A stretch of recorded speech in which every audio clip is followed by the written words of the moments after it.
बहुत सारा कार्यक्रम भइल हुई, लेकिन आज के कार्यक्रम बड़ा ऐतिहासिक। इंद्र पूजा समिति पूरा दुनिया इंद्र भगवान के मनावेला कि तनी मनी बरस जैते, लेकिन ऐजा के धरती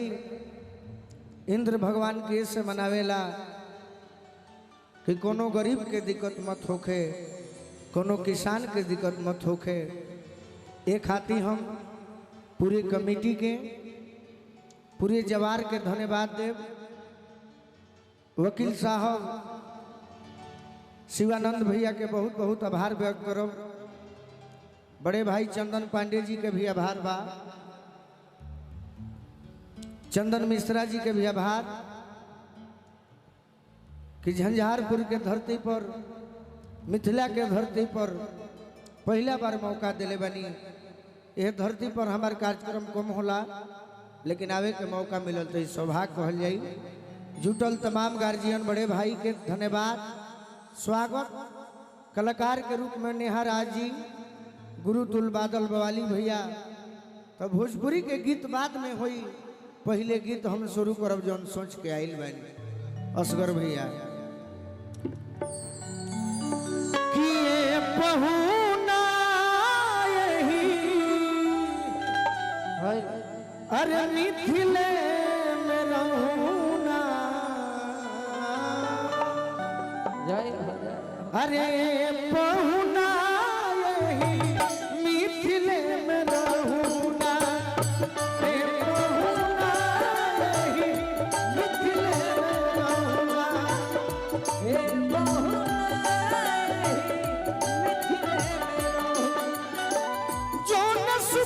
ससुरारी में जो न सुखवा, ससुरारी में तो न सुखवा कहूना, ए पहुना यही मिथिले में रहूना,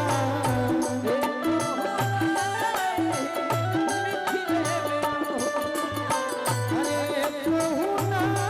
यही मिथिले में रहूना।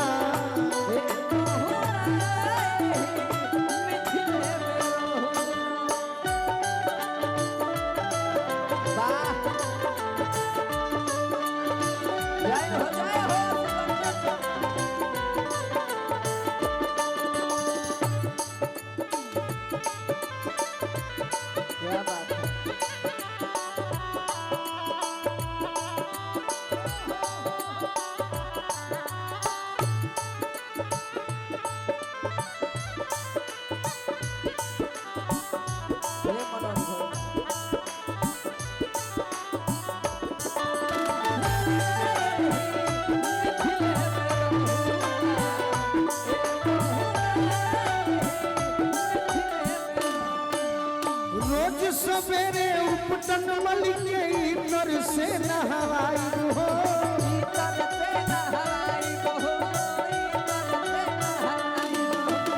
रोज सवेरे उपटन मल के इतर से नहवाई हो,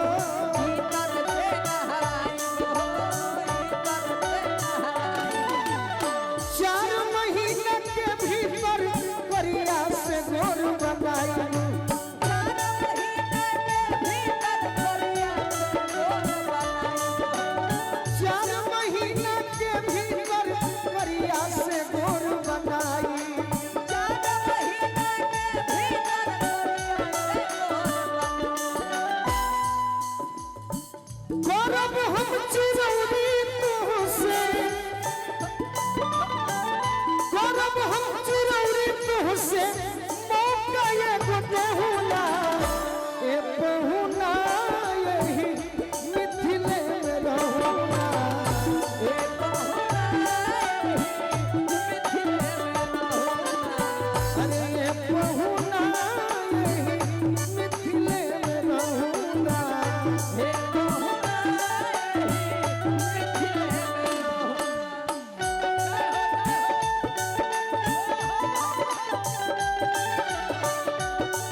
जब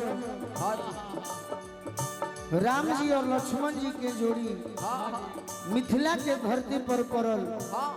तो सखी लोग आपस में कहे लागल सखी है देखो ना दोनों भैया सावर गोर सखी ने देखो ना दोनों भैया सावर गोर सुननी की आगे आगे बक्सर वाले बाबा सखी है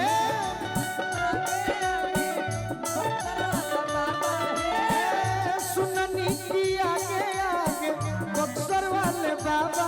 सखी है देखो ना पीछे पीछे बुला किशोर सखी है देखो ना दोनों भैया सावर को सखी है देखो ना दोनों भैया सावर को अरे की मंगला से पवती उनके अखिया में बिछोती सखी है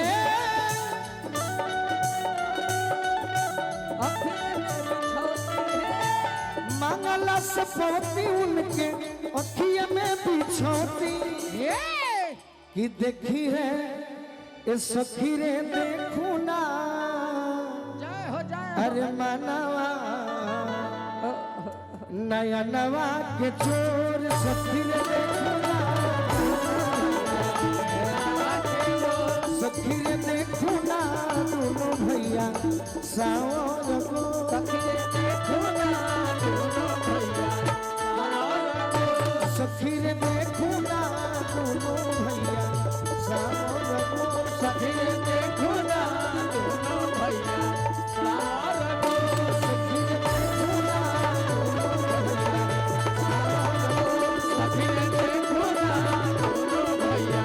सावर को सखी है देखो ना दोनों भैया सावर गो